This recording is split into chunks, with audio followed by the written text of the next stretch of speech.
Well, hello friends, and welcome to another video. As we await our new loom, Petaluma will be put back into use. I just finished weaving a big band of weird colors. It looks great. I don't need to deal with that now. But there was a sale on what they're calling macrame cord. It's just cotton. I don't see why it couldn't just be a towel. And it comes all braided. So what I'm thinking is I will roll my warps around the door like I usually do, the door of my create room, but I will cut them off and add them in order so that they do the proper radiation that we're looking for, so that it kind of, I don't know, I have no idea what it will do, to be perfectly honest. I don't think that's what this is for, but I've never been one to follow instructions, and this is just cotton macrame cord. If you can knit with it and crochet with it, you can weave with it. That's what I have to say about the matter. All right, well, I'm going to get warping this, and I will either update you or not, but it'll be getting warped. All right, so to show you where we're at, I've wrapped the warps around the door. Each of those is actually 2 warps, because I'm going to try to get the color gradient to go across the heddle. So each of those is 2. So I'm going to actually thread them in. Well, I guess I could do it from the front, but either way, I'm going to thread them in so that it's just, I don't have to untie anyone. And I'm just going to cut at the bottom of the door to create all of the warps. I didn't make it as big as I could have because apparently I'm not supposed to overfill my heddles. I've been doing it the whole time and nobody's died yet, but I will follow instructions. Also, I don't know that this is made for that, but I'm just trying to get the color progression to go and see if it's even a thing that works like that. Because I don't know and I don't care to look it up, so we'll test it ourselves. Alright, well, I'm going to snip those and start warping.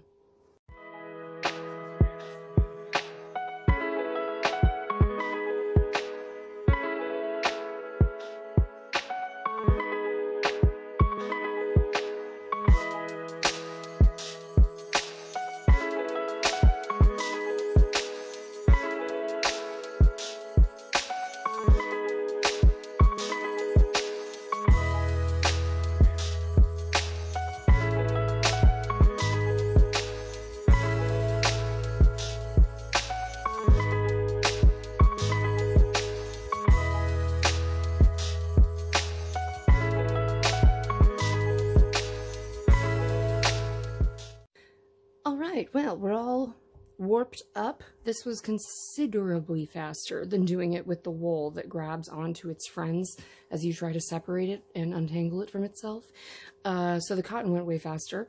And now we will be continuing along in the natural progression of the color as it changes to the darker blues. And we'll be going and doing a warp float, as you can see.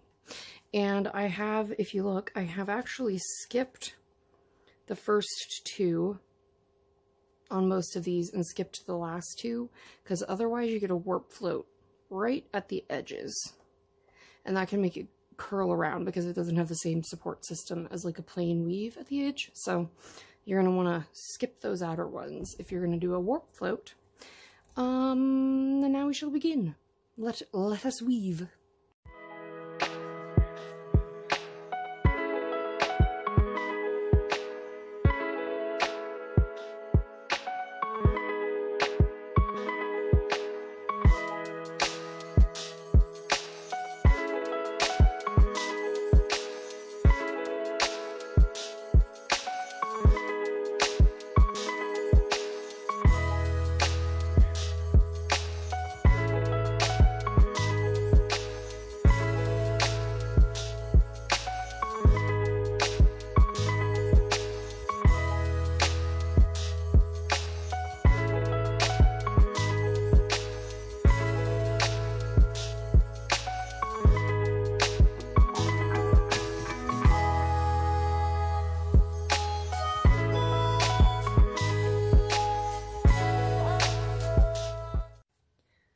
Well, hello. As you can see, we have reached warp end on these. I sped it up and you did not see all of it. It was a little harder to get the cotton rope to stick to the tiny Velcro, but if you were using Naughty Child's toy loom, I presume you would not find that as much of an issue. I will say this, with the ball that I used, which started out like this, I had more than enough to do all of the warps going all the way across. I should have, then the color progression wouldn't have been so fiddly, we'll call it. Because I realized that if I wanted to progress in the same direction, because it was going from the lightest to the darkest, and then it would be going from, if I started from the outside of the ball, I'd be going from darkest to lightest.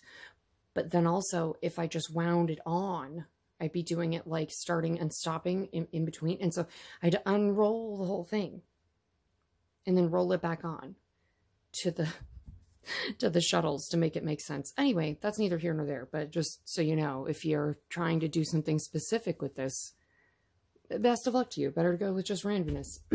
Anyway, I thought I would show you as I took it off, but also I wanted to say this. Of all the things I have woven with so far, as far as the process of weaving, like learning to handle the machine, meaning the loom, and learning what the heck you're supposed to be doing as a weaver, I don't think that there's anything better than this weird macrame fabric. I'm going to be 100% honest. I thought it was a delight. I think it's really nice because it slides really easily on itself, which was fantastic.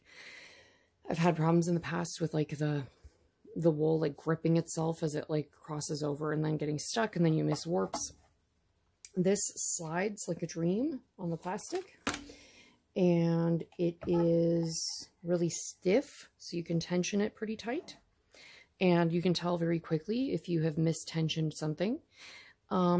Makes a weird, I mean, it's a weird, cool wall hanging. How did that untape itself that fast? The ghosts in this house really have been working overtime the last couple of days. Anyway, I think this might be the most forgiving and most fun to weave with thing that I've done so far as just like the forgivingness. So A+ for macrame yarn on that, and it has like a natural drape just due to the weight of it. And I think it would look cool on a wall. You can see the warps get lighter, definitely. And on the next ball, I'm going to certainly just do all of the warps rather than a few. Anyway, I'm not sure what one would do with this. It's now just like a very vibrant wall hanging. The experiment was to see if it would weave, not to see if it wove something that we wanted to keep. So it does weave, note to self. When I warped it, I'll show you over here, it just was not like holding on at a tension that was helpful to me. So on many of them, I wrapped them around and tied them as though I was using a loom with an actual beam on it. That worked great, so highly recommend misusing your loom in this way, as I did. It worked out really well.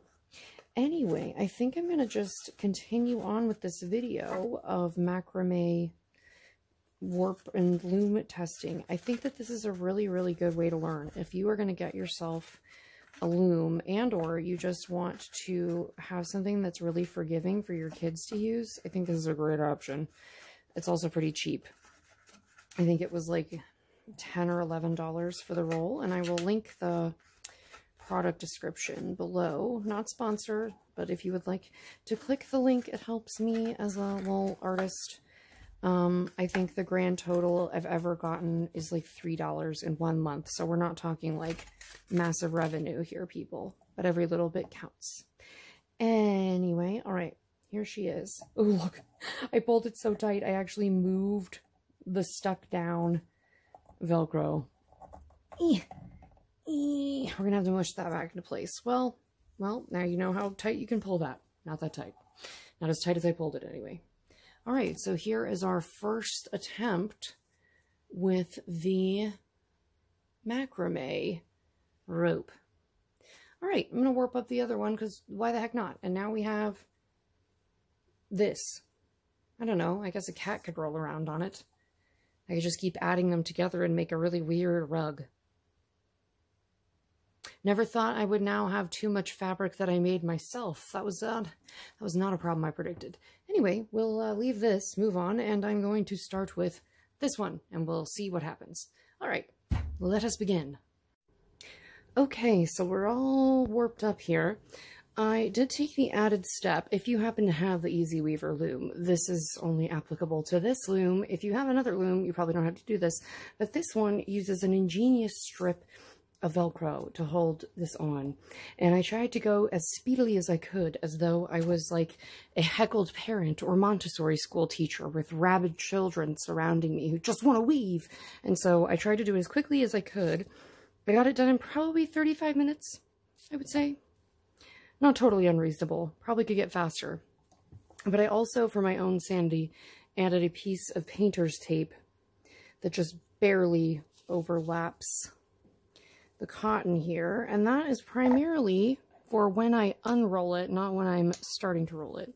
Because when I unroll it, and I'm working the last couple inches up here, it sometimes will pull off from the back. But if it has been compressed against tape, under high tension for the entire time that I have had this rolled up, well, then maybe it won't come off.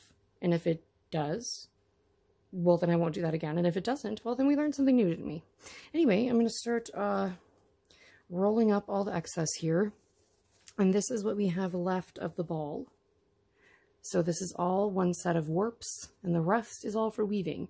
So technically, I could probably, if I was worried about like running out of weft, which is this part, if I was worried about running out of the wefts, I could easily just make a bunch of mug rugs or like little trivets, because this is very dense cotton yarn. So if I was worried about it, I could just make them in chunks and then separate it by a good chunk of warp and tie them off and make them into little mini mug rugs again. Or I can make another really big long wall hanging that color fades. Yes, we'll see where we end up with that and see how much yarn I feel like we have left. But I'm going to roll this up, and through the magic of YouTube vision, you will see it when it is ready to be woven upon. All right, I'll see you in a minute. All right, so I have tied up all the warps on this side, and all I did was use a technique that people use on actual rigid Heddle looms to get an even pull on their warps, because theoretically you could go back and then tighten these. Again, I'm not going to. We're leaving it as it is. It's fine. But I'm going to trim off these ends so that it will roll up slightly more evenly, and then we will be ready to loom. So I would say I probably spent a solid 45 to 50 minutes rewarping this. If you were looking for something that speedily rewarps, I don't know that it gets faster than this, so you tell me. I'm not a professional. Anyway, she's on the loom, and I'm going to wind it up and then wind some shuttles for us and get us ready to roll. This won't matter once it's been spread out thusly, so don't worry about the spacing.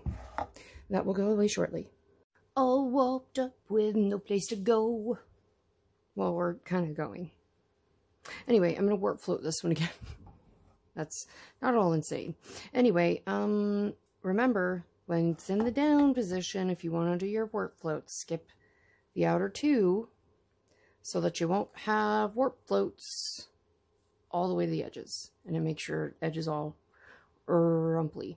Anyway, I did it in plain weave, or tabby if you like. I did it in plain weave and thought that was too boring, so we're going back to warp floats, and I will keep you updated as we go. And then we will have 2 samples to look at of the Lukya. It's from Turkey. I wish I knew how to say that in Turkish. I will Google it, and I will let you know if I figure it out. But let's get to weave-ins.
All right, so here we are. We have finished again. It did get really loose on one particular warp, so I unwarped it on this side and then taped it down and did the whole tie-off thing again, which worked out great. Highly recommend that to anyone attempting. This worked out much better to do this tie-on vibe. I mean, the tape helped too. But that was because these ones were shorter than the other ones, so I couldn't tie them down. However, what I would like to say is I think that there is a major place for this macrame yarn in the weaving space. I think that it's really, really good if you are like swatching something and you're trying to see how a pattern actually works. I think it's great. I think it's great for kids learning because it's very forgiving and very slidey, and you can very clearly see when you have like pulled it too tight, but it's also not very stretchy. So there's not a lot of surprises when you're warping, etc. I think it is probably more forgiving than anything else I've tried, including acrylic yarn, which also has its own stretch and issues. But this has been really fun to weave with. I wove this in probably, oh gosh, like 3 hours maybe. It did not take me very long at all. I just have to cut the little knots off so that we can get off our heddle. One more knot, maybe. So some of these I had to knot to get them to hang on. Some of them I didn't. We'll trim it all off at the end. Right now we're just trying to get everybody off of the loom. I still had lots of extra, so one ball was more than enough to cover this entire, like the entire amount of warp that this can hold. It can only hold so much before it starts like rolling off the sides and getting crazy. So, I mean, it's a matter of physics, really. Let me lock this in place so that it doesn't grab everything, and now we will pull it loose. I really think that this is fun material. It will, once wet and washed, it will definitely lay flatter. And again, I think that this is a really, really good, and like, look how cool you can see the perfect 3-1 warp floats. We'll look at these closer when I pull the other one out too. And we'll look at them all together. But these ones I also just tied on like you would the end of a big loom beam, and it worked out great. So no reason you can't do that on your Easy Weaver loom if you ever should get one. Pretty ingenious system. This is just not very grippy because it's not wool, so it has less to grab onto the onto the Velcro with, which again, not a problem. Just tie it on. Go hell for high water. Who cares? Again, this is a child's toy loom. Not going to be mad at myself for pretty much anything I create on it. It was not made for adults. A loom is a loom, but it was made to withstand children, and I have not broken it yet, which speaks highly of it, as I break most things made for adults. I want it to tension tightly. If it can't tension tightly, then I'm not in. I actually picked my birthday loom that has not yet arrived yet, based solely on my ability to violently tension it. All right, Petaluma, your services will not be needed for a bit. And here is our cotton macrame weaving. Again, once washed, it will kind of fold together. But I think it's a really great way to just practice with your patterns. You can see the perfect 1, 2, 3 float, 1, 2, 3 float, 3-to-1 warp float. On the back it becomes a 3-to-1 weft float. Very easy to see, as you can see here. 1, 2, 3 float, 1, 2, 3 float, 1, 2, 3 float. And on the front, 1, 2, 3 float, 1, 2, 3 float, 1, 2, 3 float. So it goes side to side. All right, well, I'll tie this one off like I did the blue one, and we'll take a final look at our macrame yarn experiments. See you in a minute. Well, here we are with our friends. I just really simply braided them off or tied them off so that they can be hung, or I can rework them at some other later date. None of this was worked evenly on the ends. It's just there to keep it from falling off of the warps. I think that this macrame yarn has a major place in a looming context. Maybe people are already doing this and I just don't know that. Look at how cool it looks on the warp floats. All right, so the coolest part, I think, is that you can really see evidence of your warp floating. So you've got 1, 1, 2, 3, 1, 1, 2, 3, 1, 1, 2, 3. But then on the back, you get the opposite with 1, 1, 2, 3, 1, 1, 2, 3, because it's the 3-to-1 warp float.